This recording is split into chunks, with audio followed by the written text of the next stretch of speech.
Thanks for being here. Subscribe to Cheating Stories Best, so you don't miss new stories. The husband decided to put a tape recorder in his wife's room, and this is what he heard. Today's story with a similar plot. Enjoy it! Sometimes it's not the simplicity of the question, but how unexpected the question seems.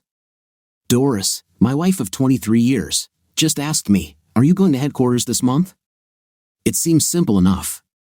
A quick calculation says I've been doing this for over 100 months straight. I am the manager of a large grocery store. My store is part of a national chain and one of the most profitable in the region. I attend monthly meetings on the second Thursday of every month.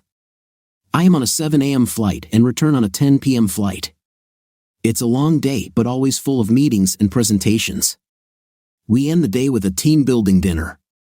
I get home around 1 a.m. and usually work half a day that Friday. At my job, I hire more teenagers than adults. They are known for asking questions that have little to do with what they actually want to ask.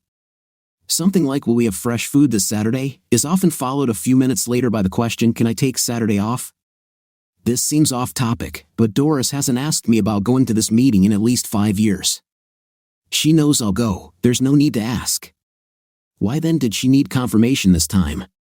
In poker, I think they call it a tell. I made a mental note. Later in the evening, I paid the bills. In fact, I handle almost every aspect of our financial lives. Doris's most recent credit card statement for her individual account showed a couple of purchases at Angie's Elegant Rags fashion boutique. Nothing strange, except that she had previously criticized them for their absurd prices. Years ago, I discovered that when Doris wanted to hide a birthday or Christmas present, she would hide them under extra blankets in the hallway linen closet. The next morning, while Doris was in the shower, I checked her hiding place and found nothing. I guess you can't always be lucky, but it also told me that the purchase wasn't made with me in mind. I combed through her closet, but to no avail.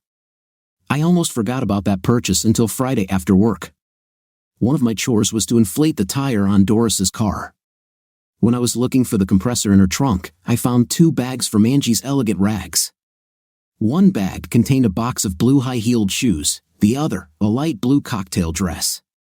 The soles of the shoes were scratched, they were in use. It doesn't take much imagination to think that once the shoes have been worn, the dress is no longer in perfect condition either. Was there some party I forgot about? It didn't make sense. Why hide the dress? Surprise at a party? For what? Our 46th birthdays were a few months ago, and our wedding anniversary was a month ago. There was no reason for my work to reward me in any way. I couldn't think of a compelling reason to hide the dress and shoes. Perhaps the dress and shoes were not hidden at all, leaving them in the trunk may have been a mistake. Above all my guesses stood the fact that the shoes were used. I made another mental note. On Saturday afternoon, after I finished mowing the lawn, I ran up the stairs, undressed, and turned on the shower. I had bought shampoo earlier that day. It was in a bag on the stairs. I put the shampoo on the first step so I wouldn't forget it. It worked well. I wrapped a towel around myself and headed back down the stairs. I heard Doris's cell phone ringing. Doris answered her cell phone, so I remained silent. I grabbed the shampoo bag and started up the stairs. "Hey, sis, how are you?" "We'll talk about this when Buck isn't around. He's upstairs taking a shower." "Okay, love you too. Bye." Doris's sister Mindy is 2 years younger than Doris, and she and I try to avoid each other.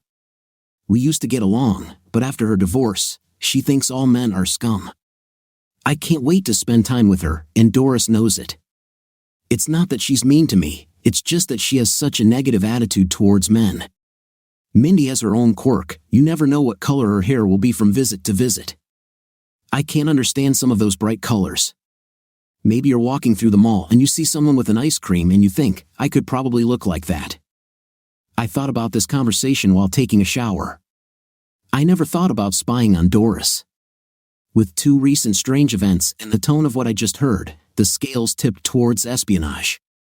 This is not the time to put off calling. I'm going to run out of business. Do you need anything? I can't think of anything. My first stop was the library. I used their computers to search the internet for a voice-activated recorder. I found the right one and then found a store that sold it. After shopping, I stopped at my grocery store and bought some fruit and snacks. It's better to come back with something if I'm running errands. Doris spends a lot of time in the kitchen. Her computer workstation is in the corner at the kitchen table. She can turn her chair and look at the TV on the wall in the living room. I attached the recording device to the side of the fan.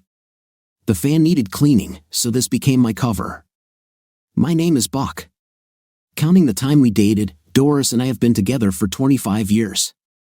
We both started out as fitness enthusiasts, but that ended a long time ago. I could do with losing 50 pounds, and Doris, although still slim, could easily lose 30. I'm not a vain person, so my excess weight doesn't bother me at all. Doris complains about being overweight and starts a diet, but after a few weeks, the diet becomes history.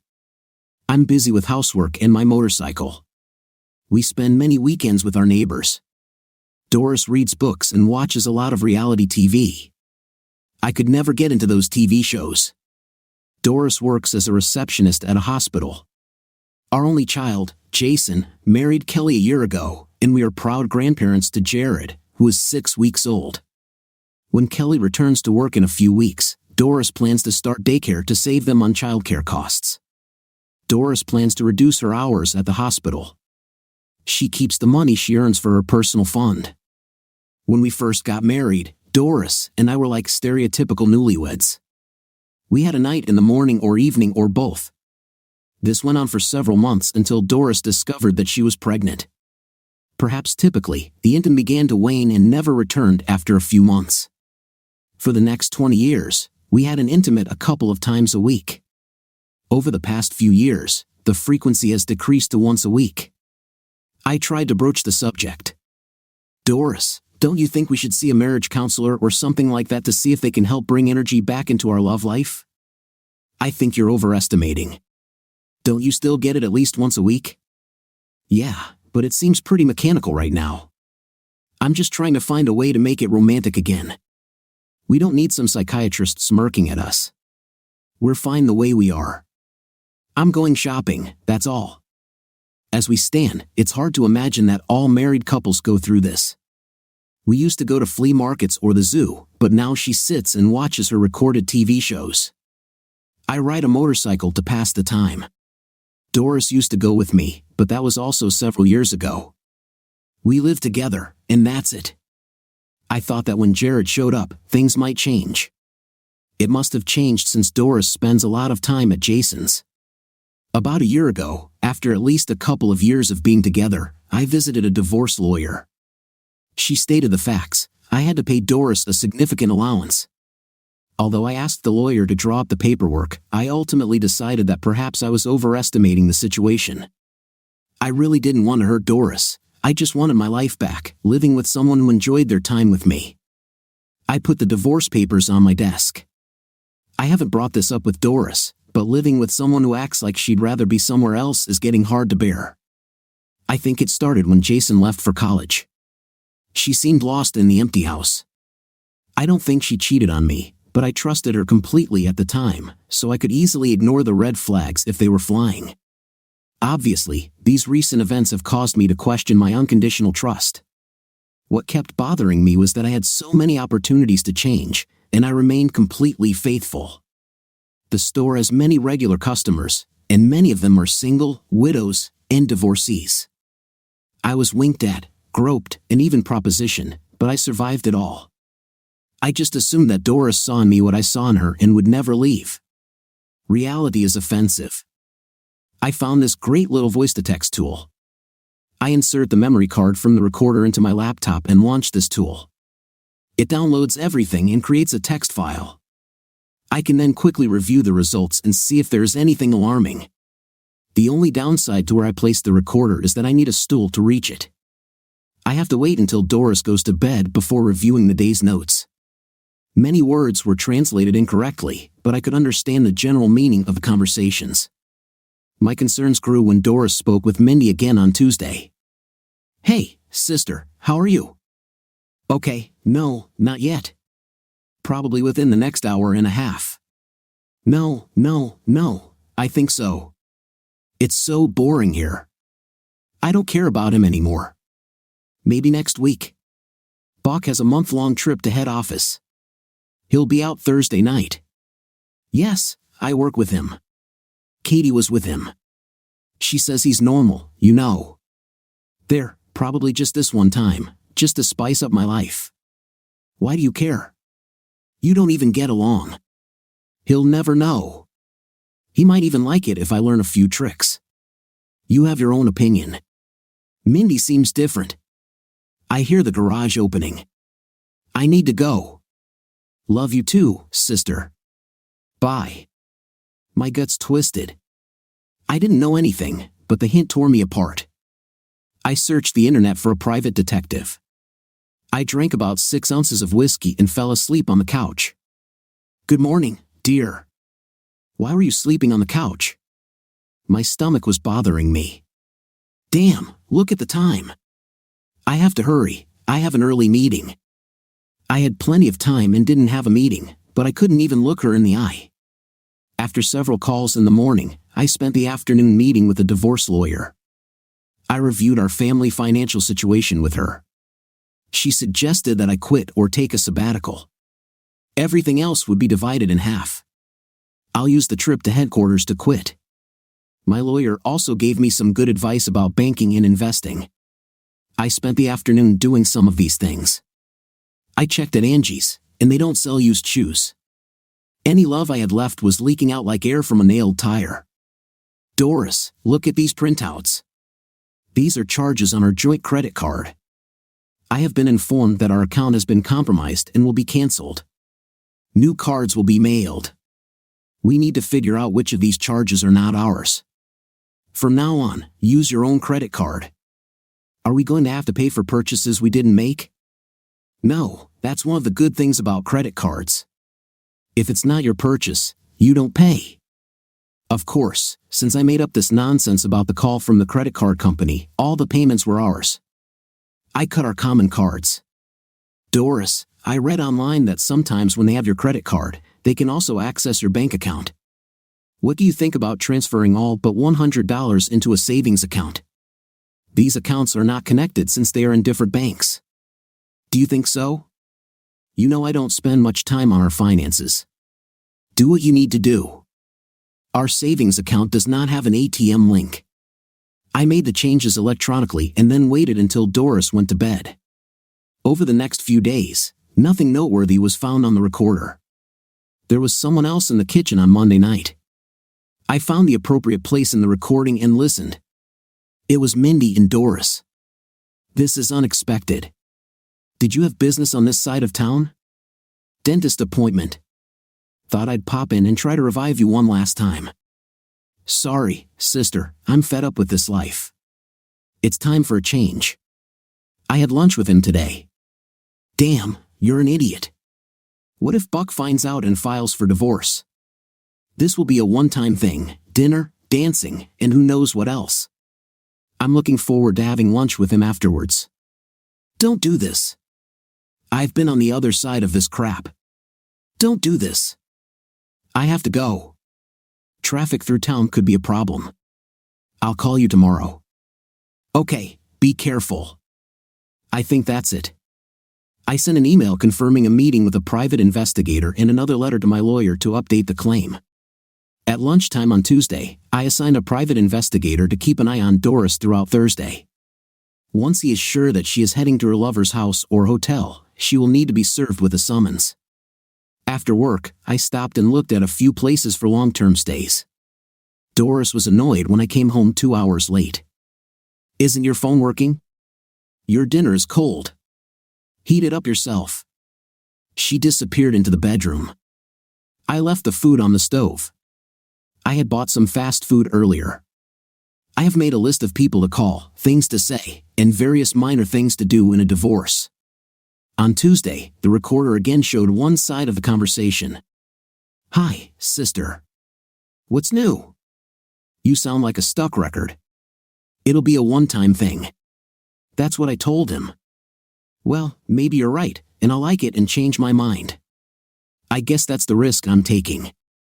Who would want him if he leaves me? He's become so boring, so good luck to him if that happens. He's a real jerk lately. Yeah, that's right. I guess I don't notice anything from all these love-hungry women.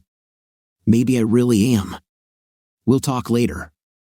I don't think they ended their calls with love you anymore.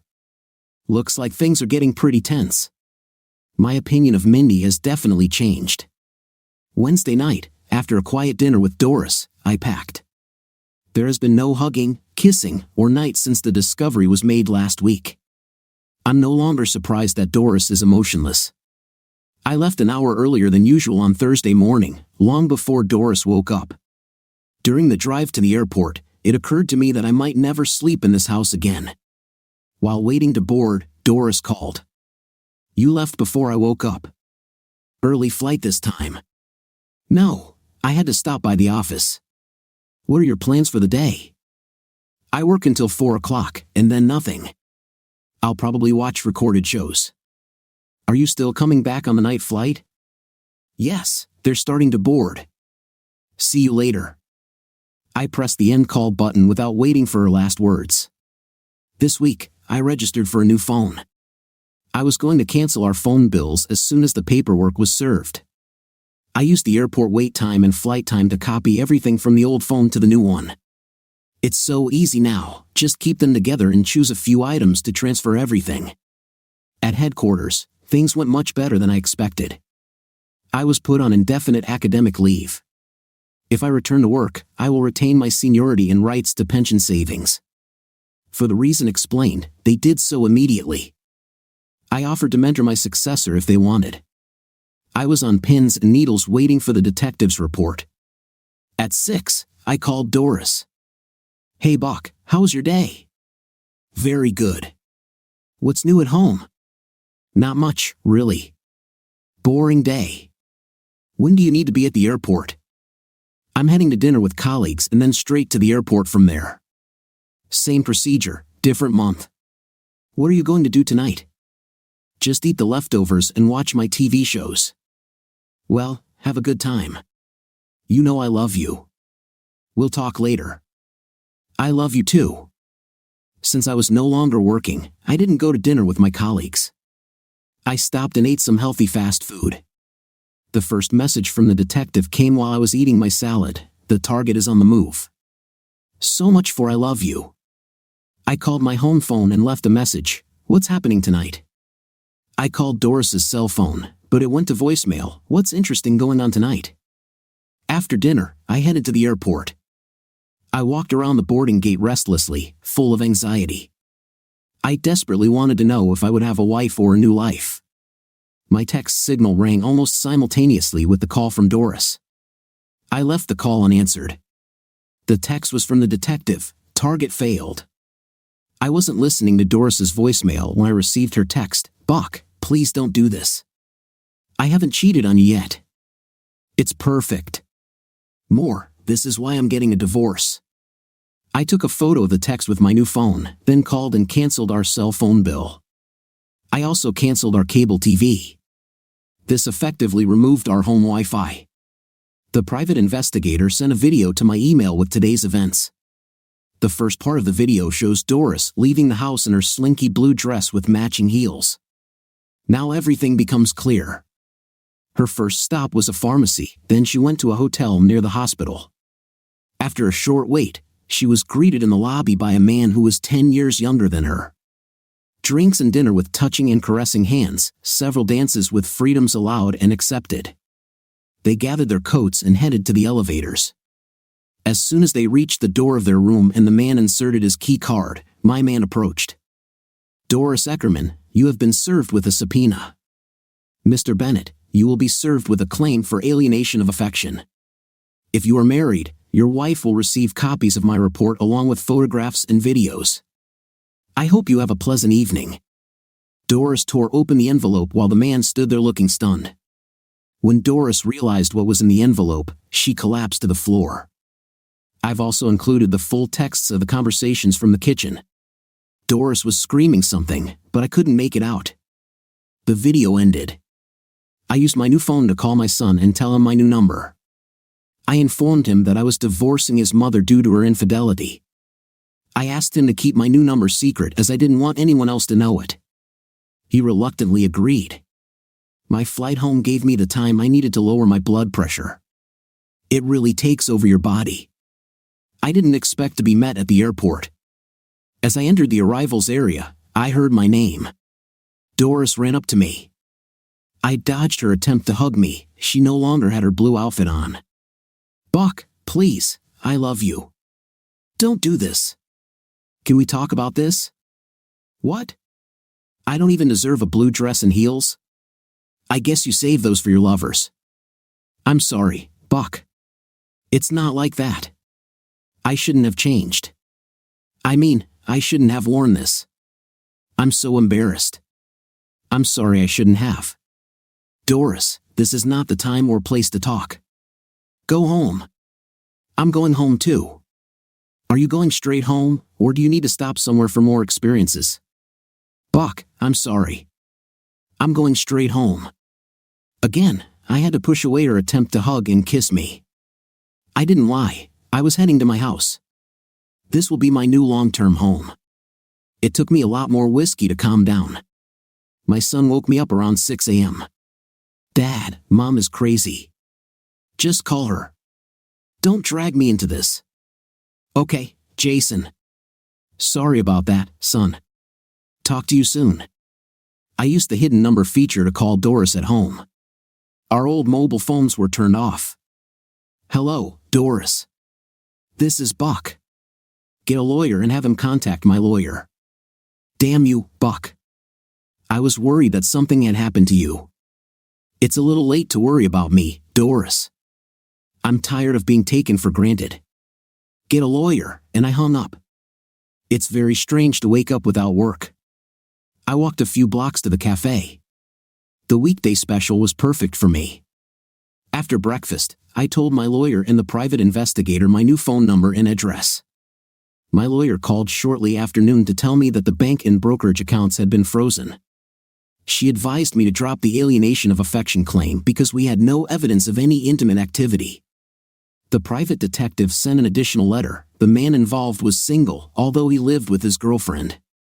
Perhaps I will take revenge, but now it doesn't matter to me.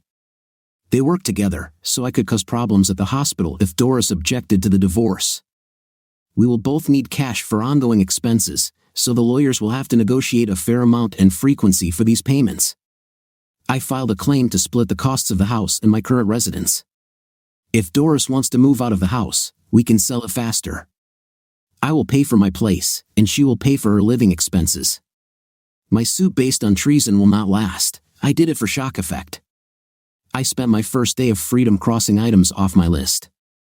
My friends were shocked but supported me.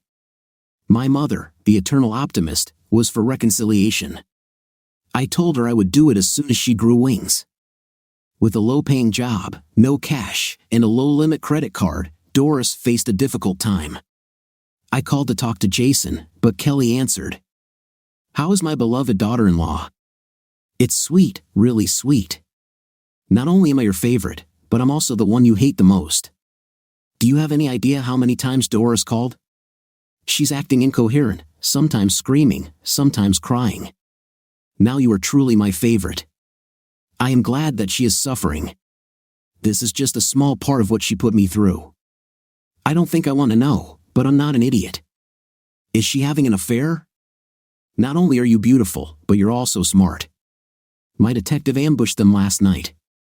I'm a little concerned about letting her sit with Jared.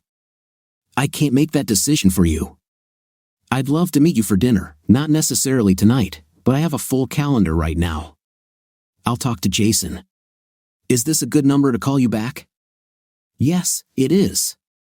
Please don't share it with anyone. Talk to you soon. Love to everyone. Love you too, Dad. Goodbye. Friday night was emotionally draining. The impact of everything that had happened had taken its toll. I tried to solve my problems with a little alcohol and a lot of painkillers. It was well after midnight when I finally found sleep. Breakfast on Saturday morning with Jason, Kelly, and Jared was enjoyable. They started ignoring some of Doris's calls. After breakfast, I stopped by our old house. I couldn't tell if Doris's car was in the garage, so I parked up the street and looked through the window on the side of the garage. She was home, so I decided to try again later. I might have to buy a clean shirt if I can't get inside soon. "Hey Jason, long time no see, huh? Can you take your mom out or meet her? I need to stop by and grab a few things." "Of course, Dad. I'll call you back and tell you." About 10 minutes later, she'll meet us for lunch at noon. After I saw that Doris had left, I entered and began a full search of the house. I left a note, came by to talk. Guess you're getting more impressions. I moved my motorcycle to a friend's house a few blocks away. I walked back and filled my car, which was full when I left the house. I stopped at an inexpensive clothing store and stocked up on snacks. I bought a thank you card that I addressed to Mindy and included copies of the text from the kitchen notes. "Mindy, thanks for trying. Buck." I spent Saturday afternoon and most of Sunday watching the Parma races. I need a hobby because retirement is too boring, and this was just my first day off. I bought the Sunday newspaper and looked at the advertisements for volunteer opportunities. On Sunday, I sat in a pari-mutuel betting section next to Martin, a retired insurance agent who was an avid horse gambler. He got me interested in betting. He proudly announced his selection and won good money in bets that day. I repeated several of his bets, won several times, lost several times, and ended the day with $20 in the black, quite cheap entertainment for today. Monday morning, I filled out the paperwork to become a volunteer at an animal shelter. My lawyer called to set up a meeting with me, Doris, and her lawyer. The meeting was scheduled for Thursday at 1600 hours. Otherwise, I spent about 5 hours with Martin. He lost several large bets but still managed to make a small profit. I lost about $10, still pretty cheap fun. On Wednesday, I started working at an animal shelter. I had a 4-hour shift. The love from these little creatures came at just the right time in my life. After my shift on Thursday, I settled into the conference room. Doris did her best to look presentable. Her lawyer and my lawyer showed us their grimaces. Quarrels began. Doris and I sat in silence while the lawyers argued. I deliberately sat on the same side of the table as Doris so that we would not look at each other. "We will not accept a plea based on charges of treason. Mrs. Ackerman, what did you buy at the pharmacy the night you were served with the summons?" "Don't answer that.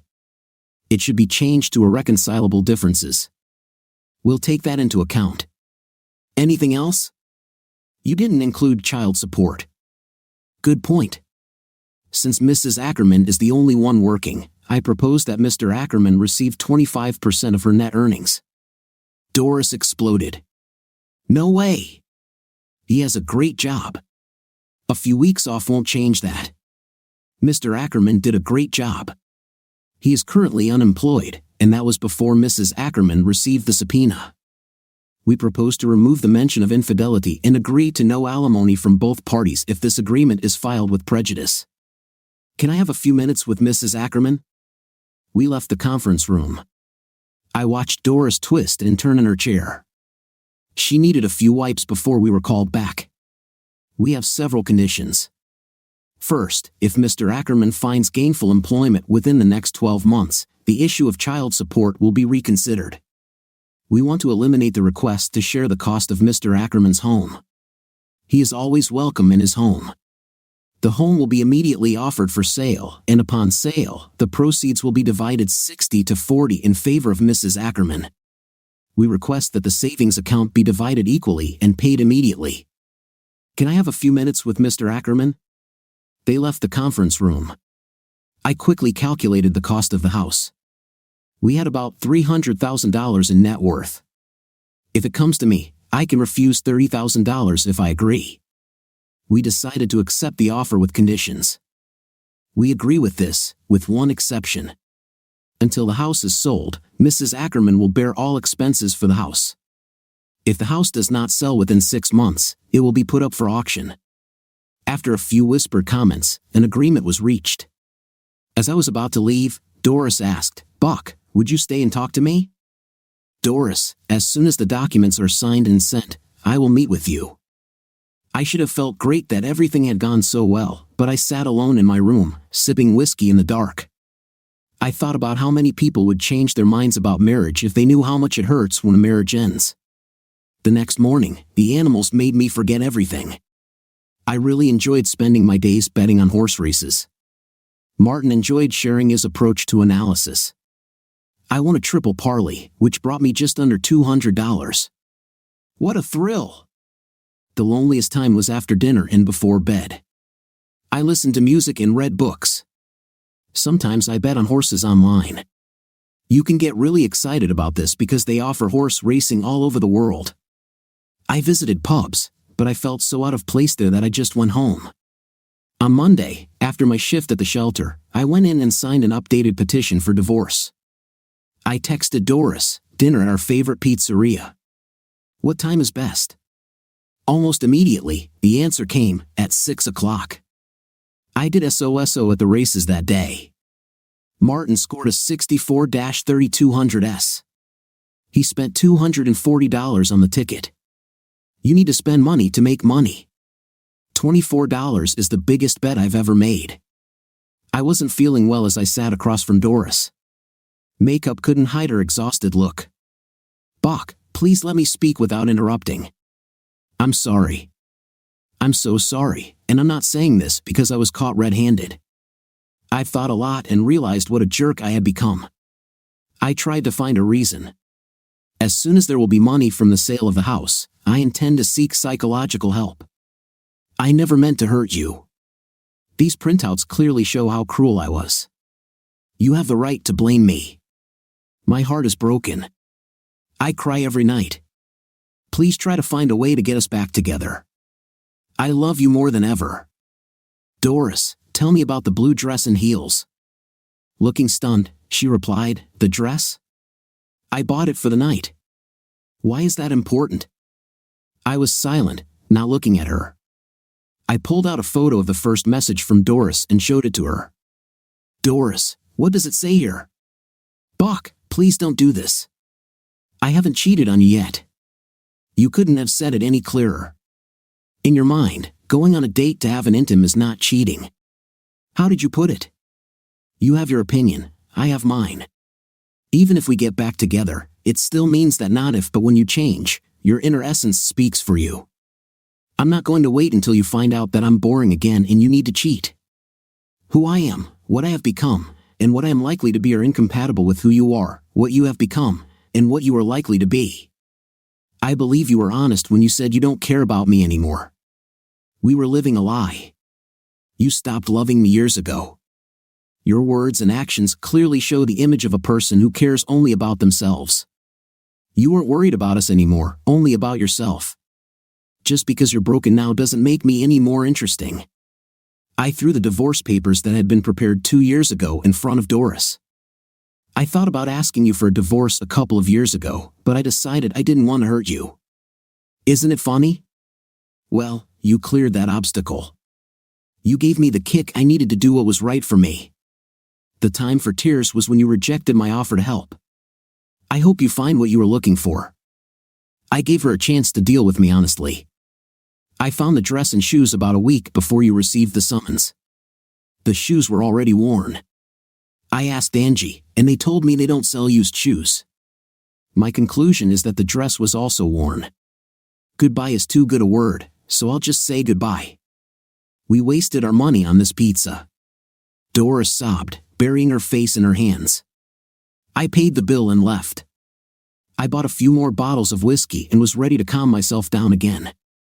I tried some dance clubs and pool halls but realized I wasn't ready for a new relationship yet, so I didn't stay long. I kept in touch with people I used to work with. I also had dinner with several couples that Doris and I had hung out with in the past. What I didn't realize when I left Doris was that I also lost my best friend. We did so many things together that almost everything reminded me of her. This made me sad, but not enough to give up my plans to free myself. A few days after filing the documents with the court, the first letter arrived from someone with the email address waiting. Mr. Wright. Hi Buck, I hope that we could meet. Can we start by exchanging letters? Let me know. Bammer. This caught my attention. My first thought was that Doris was up to something. I like it. Tell me more about yourself. Tank. It was like being in a slow-motion movie. I checked several times that day, but the answer did not appear until the next morning. Great. I'm a woman your age and I'm single. And about me, I heard you're going through a divorce. WFMR. I still wasn't sure it wasn't Doris. I decided to think a little before answering. I went to Perry Mutual after my shift at the shelter. I'm becoming addicted to betting on horse races. I had my first winning ticket for over $500. I made a donation to an animal shelter. BFMR, yes, I'm waiting for court approval. My soon-to-be ex-wife decided I was too boring. Are you married? Tank. She said she was single, but I definitely wanted nothing more than a free woman. The next day, I received. I am divorced and have been for several years. Boring suits me. I don't like crowded bedrooms. What do you want in a woman? BFMR. It turned into a poker game, neither side revealing too much. I still wasn't sure it was real. WMER, all I ever wanted was a woman who wanted me as much as I wanted her. Why me? Why now? Tank. I spent the day at Jason's babysitting Jared while Kelly took care of business. Kelly told me the latest news about Doris. Doris now has regrets, but this was only a manifestation of a deeper problem. When people stop loving, you can't blame just one thing. Buck, because I think you're right for me and you're getting a divorce. Bobby FMR. I agonized over trying to expose Doris if it was her. I decided to be straightforward. WFMR, how do I know you're not my soon-to-be ex-wife? Tank. This slow dance was a kind of therapy. I always looked forward to the next letter. We never exchanged more than one letter a day. Buck, I'm not Doris. I would like to know how to convince you. Every scenario I imagine in my head could be staged by someone trying to deceive you. Let's get back to my program. I want you to want me. FMR. I never mentioned Doris's name, so that told me she knew more about me than she wanted to admit. WUB, FMR, let's meet soon. How about this weekend? Tank. Buck, I'm sorry, but not until you get divorced. I don't want to get my hopes up just for you to return to your wife. WFMR. WMR, I understand. It's probably for the best since I'm still very confused. 25 years have passed, and there is nothing left. Tank. Buck, you have a son and now a grandson to be proud of. You have something to be proud of. I will never understand this. FMR. Okay, she knows about Jason and Jared. Definitely doesn't look like she's a casual acquaintance. Why are you sorry? Sometimes I just get overwhelmed with emotions. I never asked if you had children. Tank. And Buck, no kids. My marriage ended before we got to this point, and thank God considering how it all turned out. What is it like to be retired? Well, Mr. Who said I'm retired? This means she was probably talking to Doris. I wondered if it was Mindy. I dismissed the thought as we had been at odds for a long time. Maybe one of the neighbors. There were several lonely women nearby. Perhaps one of them is divorced. WMR, boring. I really miss work. All this free time is making it hard for me to let go of the past. How long did it take you? Tank. Buck, what time is it? I'll let you know as soon as I find my miss right. BFMR. Day after day, we exchanged one short letter. I didn't reveal much about myself, and neither did she. It was a fun game that had now gone on for 2 months. We spent several days sharing how lonely the evenings and nights were. She didn't reveal how she knew me. She at least admitted that we had already met. Doris tried several times to convince me to give up the divorce. I refused to meet her, but I talked to her several times. I guess boredom is better than being lonely. It was clear that she regretted her decisions. I had a cold heart.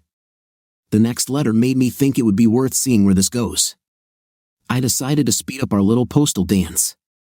Buck, when we meet once you become a free bachelor, what would you like me to wear? WMAR.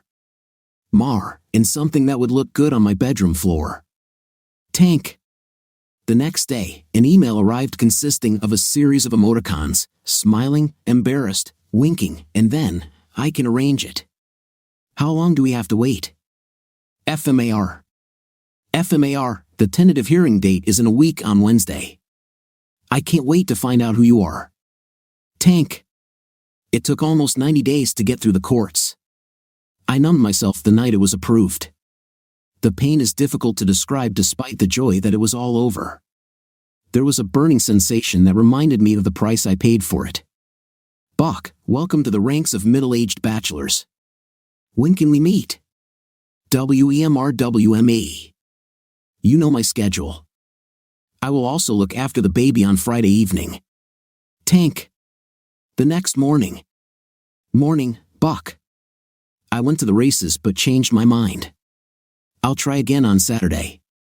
WFMR. WFAR, thanks for the warning. I haven't shaved or showered in months, so this gives me time to clean up. Tank. Saturday morning. Buck, please be gentle if you don't want me. WFMR. If it were Doris, I wouldn't be so gentle. I had not yet composed a response when someone knocked on the door. I was shocked to see Mindy. She was wearing flip-flops, a gray sweatshirt, and black sweatpants. Mindy, this is a surprise. Come in. Wow, you've lost weight. You look great. Your hair looks really good with those highlights. I have fresh coffee. Would you like a cup? Thank you, good sir. Coffee would be welcome. I hear you're free again?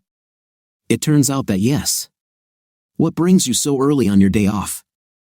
I took the coffee pot and poured a cup. I turned around to see Mindy with her arms around my neck. Do you want me to be your Mrs. Right? At one point, I wondered if you were my electronic flirt, but since we were always arguing, you know what will Mr. Right get? I took the hint. Our eyes were closed. Wow, you look really good now. I've loved you for a long time. I told Doris that she would regret it if you got a divorce. I'm here to show you how much I want a boring but caring man in my life. After a few sips of coffee. I think my clothes look good on your floor, don't they? Do you have a bedroom? We ordered pizza around dinner time. Mindy spent the night. I think I had more night that night than I did when I was newlywed. Between sessions, we talked. How is it that you and I never got along? It was kind of a love-hate thing. You were so sweet and caring, and the husband I married was nothing like that. I was always jealous of Doris. All married men were supposed to be jerks like the one I married. I got married, and you just wanted her to be happy. She's an idiot. I hope we can be more than friends. We had dinner on Sunday evening. Mindy was not like the woman I had learned not to love. We talked about her life and mine. It all seemed so natural, but then again, we had been flirting for over 2 months. We returned to my place and settled down comfortably watching a movie. Loneliness keeps me company at home.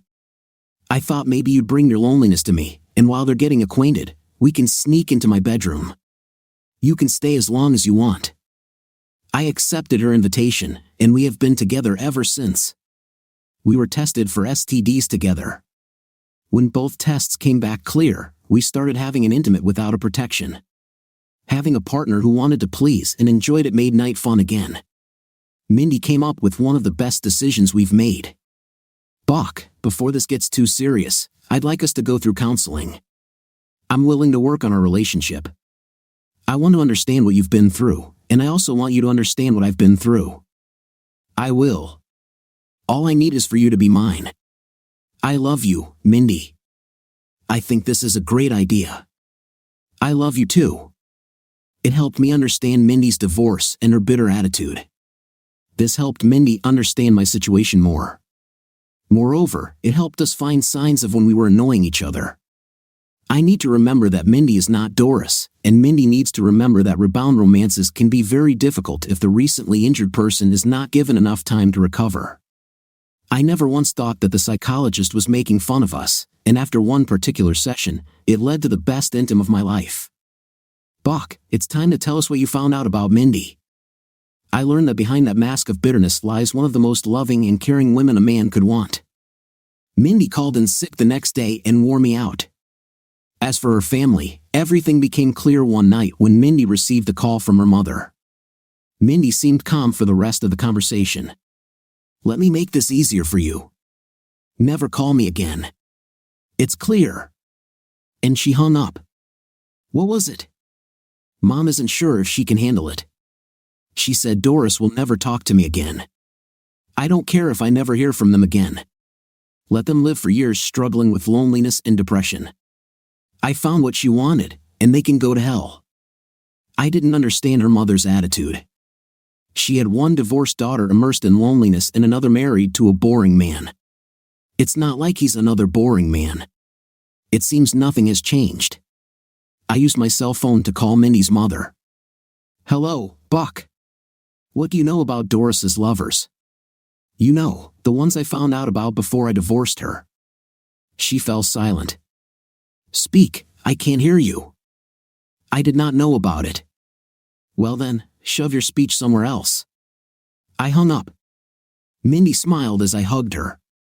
I kissed her with the most passionate kiss I could muster. We held onto each other for a long time. The intimate that evening was amazing. Mindy and I went to Las Vegas to get married. Jason and Kelly accepted Aunt Mindy as my wife. We get news about the rest of the family from them. Doris appears to have developed a drinking problem. This is a big concern for Kelly, since a drunk babysitter is not at all suitable for her. I offered to help pay for legitimate daycare, since I now have enough money after selling my house.